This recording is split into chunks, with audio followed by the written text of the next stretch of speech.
네, 안녕하세요. 반갑습니다. 오늘은 36강 서구 문물의 수용에 대해서 같이 한번 정리를 해보겠습니다. 교과서 페이지는 154에서 162페이지까지 내용이고요. 이 36강을 끝으로 우리 교과서 4단원이 마무리가 되게 됩니다. 그래서 여러분들 앞서 선생님이 나눠줬던 학습지 뿐만이 아니라 여러분들이 이제 이번 주까지 온라인 클래스를 하고 다음 주에 또 나오잖아요. 수능 끝나고 그때 한 번 더 지금까지 온라인으로 통해서 배웠던 학습지의 내용들을 다시 한번 다 인쇄해서 나눠주도록 하겠습니다. 학습지를 적극적으로 활용을 하시고 여러분들 시험 공부할 때 어느 정도 내가 공부가 됐는지를 확인하는 차원에서 학습지를 반드시 활용해 주기를 바랍니다. 자, 우리 계속해서 지금 서양 세력들, 즉 힘이 센 서양 세력들이 힘이 약한 동아시아 국가들을 점령하고 식민지화하는 거, 침탈하는 거, 이것을 우리는 제국주의라고 정리를 했었죠. 자, 이러한 제국주의의 흐름에 따라서 우리는 서양과의 불평등 조약을 여러 가지 침략을 당하면서 그들의 발전된 문화에 영향을 받을 수밖에 없었던 시기였습니다. 그러다 보니까 서구 문물들이 우리나라를 포함해서 동아시아 국가들로 유입됐던 시기이기도 했어요. 그래서 서구 중심적인 세계관, 자기네들이 잘났다 이거죠. 서구 중심적인 세계관이 어떻게 동아시아에 영향을 끼쳤는지에 대해서 배울 거고, 자, 그 다음에 근대 지식의 그 중심에는 학교가 있었고, 어떤 사람들한테 새로운 소식을 전하거나 어떤 사람들을 깨우치기를 목적으로, 즉 국가가 신문이나 잡지 발행을 주도적으로 하는 모습을 볼 수가 있습니다. 그래서 언론 매체, 대표적으로 신문과 잡지가 있는데 어떠한 국가에서 어떠한 신문 잡지가 편찬이 되었는지 그거를 정리해 볼 거고, 자, 그 다음에 여성의 인권이 강조됐던 시기이기도 합니다. 즉 나라를 강하게 만드는 것을 부국강병이라고 부르는데, 나라를 강하게 만들려면 모든 국민들한테 교육을 시켜야 되기 때문에 여성들의 교육도 필요하다라고 생각이 됐던 거죠. 그러니까 그때 당시에는 어떤 개인의 인권이라든지 어떤 개인의 어떤 행복 여기보다는 일단은 그 개인이 속해 있는 국가가 우선시됐던 시기이기도 했습니다. 그래서 여성의 인권에 초점을 맞추긴 했지만 그 목적 자체가 부국강병이 있었다는 거, 그게 살짝 한계점이기는 해요. 자, 그리고 철도, 기차라는 것이 새롭게 육지 교통수단으로 도입이 되면서 제 시간이 돼야 기차가 오기 때문에 새로운 시간관념들, 그리고 편리한 교통수단인과 동시에 침략의 수단이 됐던 철도에 대해서 한 번 더 살펴볼 거고, 그 다음에 철도뿐만이 아니라 이제 학교라는 시스템이 도입이 되면서 정확한 시간 안에 수업을 시작하고 수업을 끝나는 이러한 근대적인 시간관념이 형성됐던 시기이기도 합니다. 그리고 철도와 학교뿐만이 아니라 근대적인 도시도 발전을 하게 되면서 여러 가지 산업시설들이라든지 교통, 통신 분야들이 설치되었던 근대 개항 도시에 대해서 간단하게 살펴볼 예정입니다. 자, 첫 번째, 서구 중심적 세계관 중에 첫 번째가 바로 오늘날의 국제법에 해당하는 만국공법이라는 것이 있어요. 만국공법은 모든 국가를 만국이라고 부르는데 모든 국가가 공통으로 지켜야 할 법이라는 뜻입니다. 그래서 이 법에 의하면은 국가 간의 어떠한 관계를 새롭게 규정을 해놨는데 그 첫 번째 조항이 뭐라고 써져 있냐면, 자, 대등한 국가 간의 어떤 위상과 누릴 수 있는 권리와 의무 등이 모두 다 평등하다라는 것이 원칙으로 적혀 있습니다. 근데 여기서 함정은 뭘까요? 첫 번째 단어. 자, 대등한 국가 간입니다. 즉, 대등하지 않으면 차별받아도 된다. 차별받는 게 마땅하다라는 것을 주장하는 말하고 똑같죠. 그래서 여기서 함정은 대등한 국가입니다. 대등한 국가. 그러니까 어느 정도 레벨이 비슷한 국가 간의 평등은 인정을 하나 레벨이 다른 국가, 즉 힘이 센 국가와 힘이 약한 국가 간의 평등 관계는 수립되지 않는다. 만국공법은 수립되지 않는다. 그렇기 때문에 힘이 센 나라가 힘이 약한 나라를 지배하는 것은 당연하다라는 방식의 통과가 되는 겁니다. 이것을 만국공법이라고 불러요. 그래서 명분에만 불과하고 서구 국가가 아닌 국가들은 야만국으로 취급이 되거나 비문명 국가로 취급이 되어서 침략을 정당화하는 데, 즉 제국주의를 정당화하는 데 사용됐던 공법이 바로 만국공법이에요. 그러니까 오늘날 국제법하고는 당연히 다르죠. 이 만국공법의 배경에는 제국주의라는 색깔이 칠해져 있었기 때문에 그 제국주의를 배경으로 만들어진 공법이 있기 때문에 그 제국주의 국가들 간의 평등은 인정이 되나 그 이외의 국가들은 지배 대상이었던 거죠. 이것이 한계점입니다. 자, 이러한 만국공법을 뒷받침해주는 사회학적 이론이 하나가 있었어요. 즉 인간도 이러한 원숭이 때부터 이렇게 진화를 했듯이 이러한 생물학적인 진화론을 사회학에다가 접목시킨 이론이 있습니다. 이것을 사회진화론이라 불러요. 즉 사회도 진화한다 이거죠. 즉 서구 국가들은 문명이 발달된 것은 더욱더 진화가 된 상태이고 서구 이외의 동아시아 국가들이나 비서구 국가들은 아직 진화가 덜 된 거다라는 이론이 성립이 되죠. 그러다 보니까 우리가 지배해서 개발시켜주는 것이 당연하다라는 공식이 성립이 되면서 이것도 역시 마찬가지로 침략을 정당화시키는 수단으로 쓰였던 것이 바로 사회 진화론입니다. 그래서 불평등을 인정하고 약육강식, 약한 자는 먹히고 강한 자는 살아남는다라는 뜻이죠. 이 약육강식의 제국주의 논리를 뒤에서 뒷받침해주는 이론이 바로 사회 진화론이었던 겁니다. 자, 그러다 보니까 동아시아 국가들을 포함해서 우리나라 국가도 서양한테 침략을 당하면서 이러한 서양들을 밀어내고 싸워야 되는데 자, 이런 사회 진화론의 영향을 받아서 우리도 힘을 키워야겠다라는 생각을 갖게 됩니다.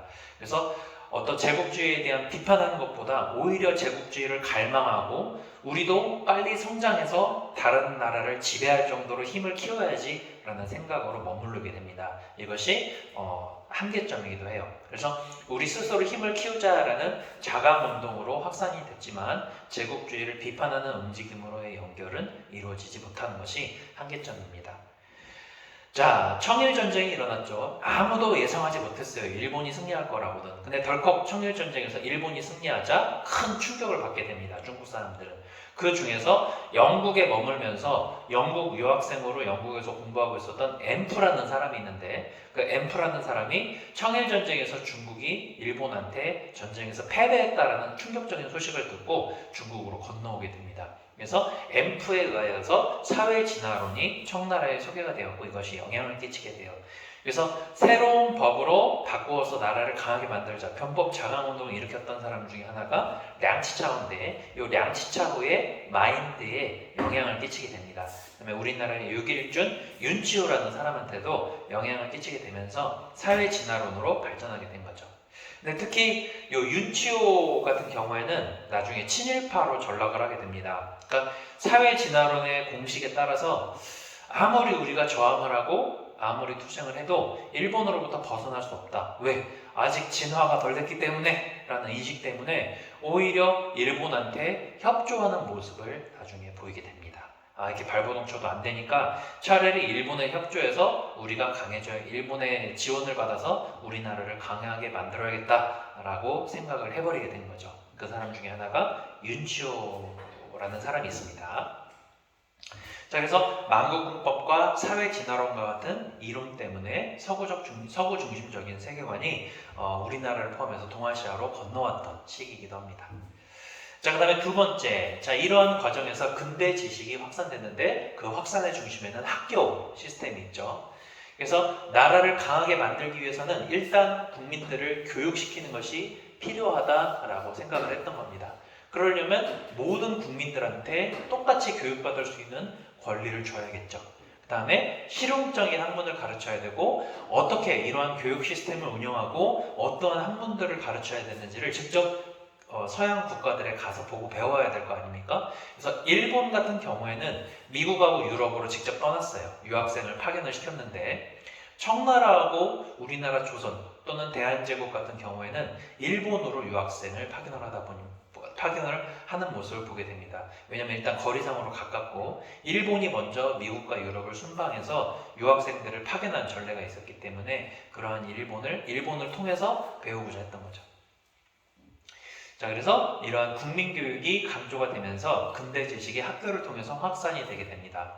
그래서 첫 번째, 외국과의 교류를 하려면 외국어를 가르치는 외국어 학교를 만들어서 운영을 해야겠죠. 그래서 청나라에서는 동문관, 우리나라 조선에서는 동문학과, 의경공원, 그다음에 일본에서는 게이오 우스기라는 교육기관에서 이제 영어 교육을 시켰던 교육기관으로 알려져 있습니다. 자, 그다음에 이러한 외국어 학교라든지 국민교육을 가르치는 학교 시스템을 운영하는 교육제도, 소프트웨어가 있어야겠죠. 이러한 교육제도도 마련이 되었는데 일본에서는 근대학제와 교육치거가 발표가 되게 됩니다. 그래서 1872년 일본의 근대학제가 발표가 되면서 초등학교, 소학교, 그 다음에 중학교, 그 다음에 고등교육인 대학교까지 연결되는 시스템을 이때 확실하게 마련을 하게 되고 메이지 유신체제가 더욱더 강화가 되면서 교육치거가 발표가 되었고 메이지 황제를 향한 충과 효를 강조하는 모습들. 자, 그 다음에 소학교를 모든 사람들한테 의무적으로 교육을 받게 하는 소학교 의무교육 제도를 통과시키고 대학교를 더욱더 설립하는 모습을 보게 됩니다. 우리나라도 일본의 강제에 의하여서 청일전쟁 이후에 2차 가보개혁을 실시하지 않았습니까? 그 가보개혁 당시에 교육입국 조서를 이제 고종이 발표를 하게 돼요. 그래서 고종이 교육입국 조서를 발표함으로써 소학교가 설립이 되었고 이 소학교에서 가르칠 선생님을 양성하기 위한 사범학교, 그 다음에 외국어 학교가 설립됐던 시기가 바로 1895년이었습니다.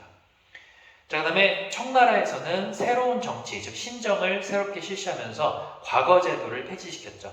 과거제도를 폐지하면서 신교육을 실시하려는 움직임을 보였던 시기가 청나라에서 있었습니다.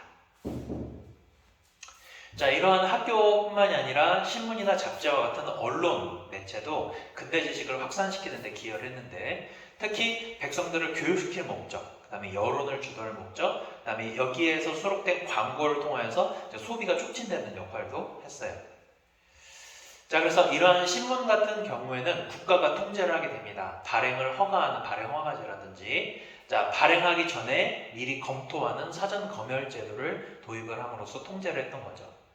그리고 주로 이제 그 외국인이 항구 도시에서 머물렀는데 그 지역을 거류지 또는 조차지라고 부르고 이것을 다른 말로 조계지라고도 부릅니다. 그러니까 조계지를 다른 말로 조차지 또는 거류지라고 부른 거죠. 여기에서 머무는 외국인과 소통할 목적 또는 새로운 정보를 교환할 목적으로 처음에 신문을 출판을 하게 됩니다. 그래서 처음 신문, 동아시아의 신문은 영국 상인이 만들었던 상하이 신보라는 신문이 새롭게 발행이 돼요. 이것이 나중에 청나라하고 중국하고 일본의 신문 출판에 영향을 끼치게 됩니다. 그래서 일본에서는 1870년에 요코하마 마이니치라는 신문이 이 영향을 받아서 만들어지게 됐고요. 우리나라에서는 83년도에 한성순보, 그 다음에 고종이 러시아 공사관으로 대피했던 아관파천 시기 때에 독립협회가 만들어지면서 국민들을 계몽하고 여론을 주도할 목적으로 독립신문이 96년도에 만들어진 모습을 볼 수 있었죠. 자, 신문뿐만이 아니라 잡지도 만들어졌는데 일본에서는 메이로쿠, 즉 메이로쿠 샤라는 학술 단체가 만들었던 잡지입니다. 그 다음에 청나라에서는 동방잡지, 그 다음에 대한제국에서는 기호흥학회나 대한자강의 월보와 같이 역시 국민들을 계몽할 목적으로, 나라를 구할 목적으로 만들었던 잡지가 출판이 되게 됩니다. 자, 그 다음에 이렇게 근대적인 지식이 확산이 되면서 여성에 대한 인권, 여성의 인권에 초점을 맞추었던 시기이기도 해요. 그래서 여자도 교육받을 수 있는 권리가 있다. 그래서 일본에서는 근대 학제가 발표가 되면서 여성 교육을 국가가 허용을 하게 되고 우리나라와 중국 같은 경우에는 선교사, 즉 기독교와 천주교를 전파하러 온 선교사를 중심으로 여학교가 수립이 되어서 운영을 하게 됩니다. 대표적으로 이화여대가 있었죠. 자, 그 다음에 단체 활동 같은 경우에는 일본에서는 부인교풍회라는 단체, 그 다음에 조선에서는 찬양회라는 단체가 운영이 되었고 특히 서울에서 살고 있는 서울 부인들을 중심으로 여권통문이 발표됐던 시기이기도 합니다. 즉 여성도 교육받을 수 있는 권리가 있다라는 것을 주장했던 시기이고 중국, 청나라 같은 경우에는 신문화 운동이 일어나게 되면서 여성 교육이 강조되고 전통적인 가족 질서를 벗어나고자 하는 움직임이 일어나게 됩니다. 자, 자, 그리고 마지막으로 시간과 공간의 변화를 가져다 준 철도와 도시에 대해서 간단하게 살펴볼 텐데, 자, 철도는 이때 당시 근현대사의 철도는 이중성을 지니고 있어요. 첫 번째, 일단 편리하죠. 자, 육지로 갈 수 있는 가장 빠른 교통수단이었기 때문에 그때 당시 기술 발전에 기여하고 상품 유통, 즉 사람도 혈액순환이 원활하게 되어야 사람이 건강하듯이 육지를 통하여서 무거운 상품들을 한꺼번에 빠른 속도로 날릴 수 있는 교통수단인 철도가 도입이 되면서 혈액순환이 된 겁니다. 즉 상품이 쉽사리 유통이 되고 이에 따라서 기술 발전을 이루게 된 거죠. 근데 그 이면에는 침략이나 침탈의 사용이 된 겁니다. 기차에다가 생산한 상품이나 광물들을 채우는 대신에 군인을 태우면 그 군인들이 빠르게 육지로 이동해서 침략을 할 수가 있겠죠. 이런 수단으로 사용된 것이 철도의 이중성입니다. 일본 같은 경우에는 1872년에 도쿄하고 바로 옆에 있었던 요코하마, 그러니까 대략 한 전주 분산 정도 거리 되는 것 같아요. 그 구간을 처음으로 개통한 사례가 있고, 청나라 같은 경우에는 1876년도에 최초로 건설이 되었는데, 자, 이것이 서양 세력이나 일본한테 침략 수단으로 쓰일 것이다 라는 반대 의견 때문에 한동안 철도가 지어지지 않았어요. 그러다가 89년도에 이르러서 국가가 부서를 확정하게 되고, 신축조약 때에는 열강들의 침략을 본격적으로 베이징 의정서를 체결함으로써 열강들한테 철도를 점령당했던 시기가 바로 1901년입니다. 우리나라도 마찬가지였고요. 자, 그래서 앞서 설명했던 학교라든지 철도를 통해서 정해진 시간에 수업을 시작하거나 정해진 시간에 기차가 오고 가다 보니까 시간을 확실하게 몇 시, 몇 분, 몇 초 단위까지 정확히 재는 근대적인 시간관념이 확산이 되면서 1년 365일, 하루는 24시간, 즉 태양력을 중심으로 근대적인 시간관념이 확산됐던 시기입니다. 자, 그리고 또 도시가 개항을 하면서 외국인들이 여기에 거류지, 즉 조차지, 즉 조개지를 설치해서 여기에서 생활을 하다 보니까 이들에 의해서 근대 교통이나 통신이 도입되게 되었고, 그에 반면에 기존에 그 항구에서 살고 있었던 사람들은 이제 다른 지역으로 쫓겨날 수밖에 없었죠. 우리나라 같은 경우에도 강화도 조약을 체결하면서 부산, 원산, 인천을 개항을 했죠. 그러면은 부산, 원산, 인천에 일본 상인들이 심리, 즉 4km 안까지 마을을 형성하면서 생활할 수 있는데, 그 4km 이내에 있었던 우리나라 사람들은 다 쫓겨나는 겁니다. 그래서 이런 식으로 개항 도시를 중심으로 외국인들이 근대 문물을 가져왔기 때문에 근대 문물을 수용하면서 교통과 통신시설이 발달됐다. 이에 반면에 기존에 그 자리에서 살고 있었던 거주민들은 쫓겨날 수밖에 없었다. 그래서 여기까지 정리를 하면 철도하고 도시의 발달, 그 다음에 서구 중심적인 세계관, 그 다음에 학교, 그 다음에 언론, 그 다음에 여성의 인권이 발전되는 과정까지도 우리가 간단하게 살펴봤었습니다. 자, 그래서 여기까지 정리를 해주면 36강 서양 문물의 수용에 대해서 간단하게 살펴봤습니다.